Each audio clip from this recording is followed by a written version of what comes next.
मेरे प्रिय मित्रों, आज का विषय लीवर से संबंधित लीवर डिजीज़ की सारी समस्याओं के लिए है, जिसमें से सबसे भयावह स्थिति लीवर कार्सिनोमा है, जिसके लिए कुछ औषधियाँ अधिक कारगर सिद्ध हुई हैं और इनका आप लोगों को परचेज करके सही ढंग से यूज करना होगा।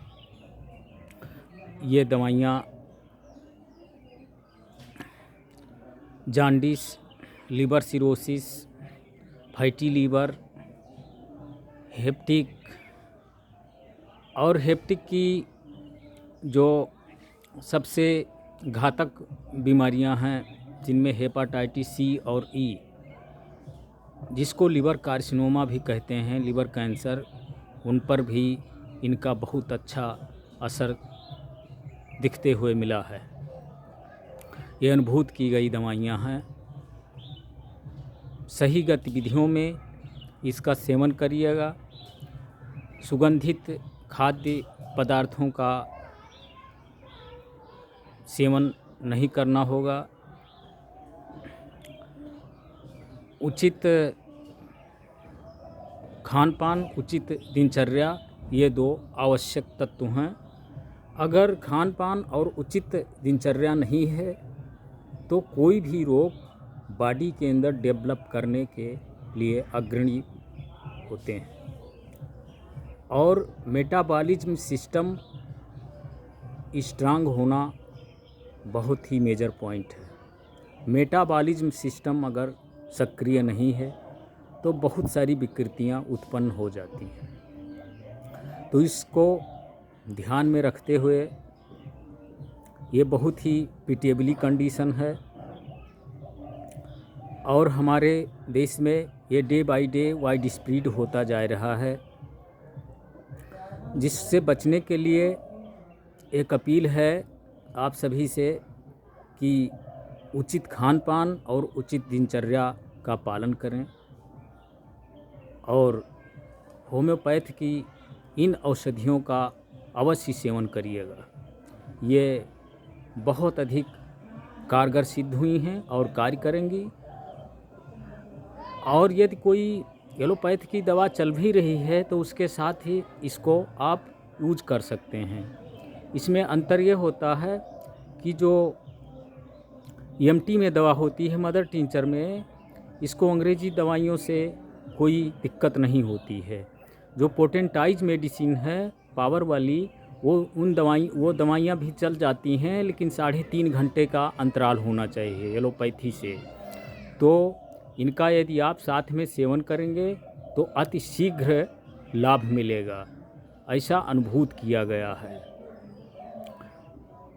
तो चलिए दवाइयों को नोट कर लें। चेलिडोनियम क्यू,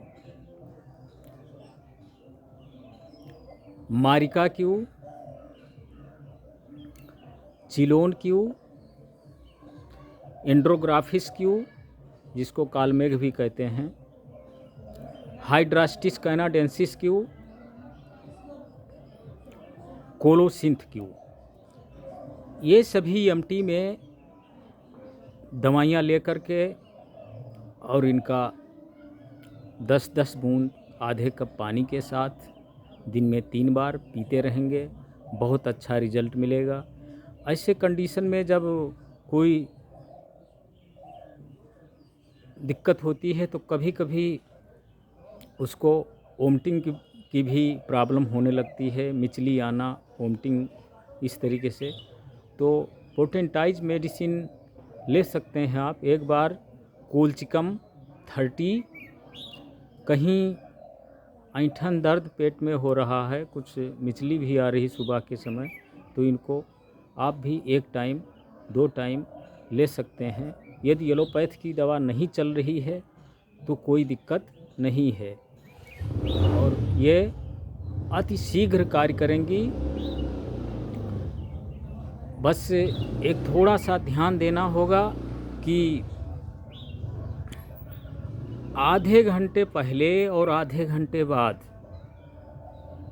कोई चीज़, खाद्य चीज़ें नहीं लेनी होंगी। यदि आप मेडिसिन लिए हैं और आधे घंटे के अंदर कोई चीज़ खा पी लेते हैं पानी के अतिरिक्त, तो ये दवाइयाँ, इनका असर कम हो जाता है।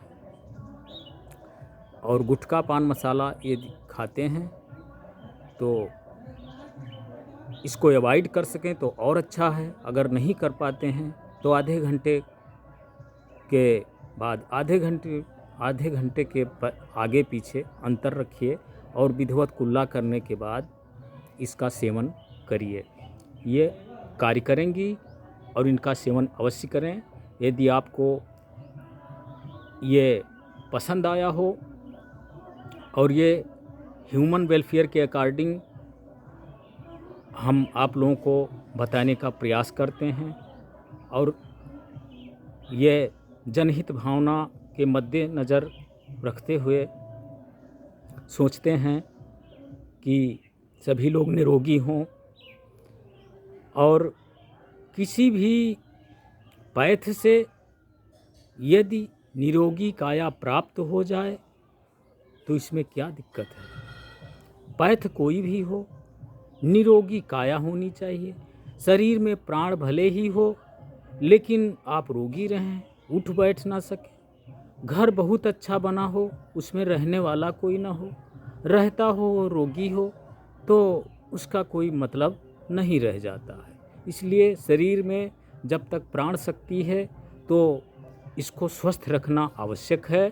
और स्वस्थ तभी आप रहेंगे जब उचित खान पान, उचित दिनचर्या और सही ढंग से दवाइयों का मैनेज करके उसका सही ढंग से सेवन करना।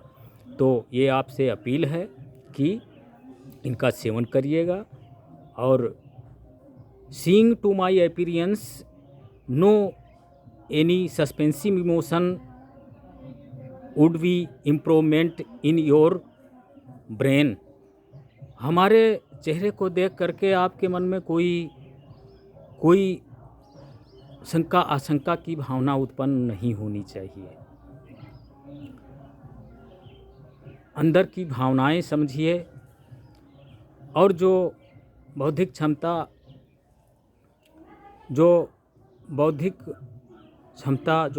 संपदा हमको किसी ईश्वरीय सत्ता ने भेंट की है, दी है, तो उनको आप लोगों तक अवश्य पहुंचाने का प्रयास करेंगे। ठीक है, इसी के जस्ट साइड में आप लोग इसको सब्सक्राइब करेंगे, इसको लाइक करेंगे, इसको पसंद करेंगे वीडियो को, तो कुल मिला करके आपको अनेकानेक इस प्रकार से घातक और प्राण घातक इक्विटली डिजीज़ और क्रॉनिकल डिजीज़ दोनों पर बहुत अच्छी और असरकारक दवाइयाँ आपको मिलती रहेंगी।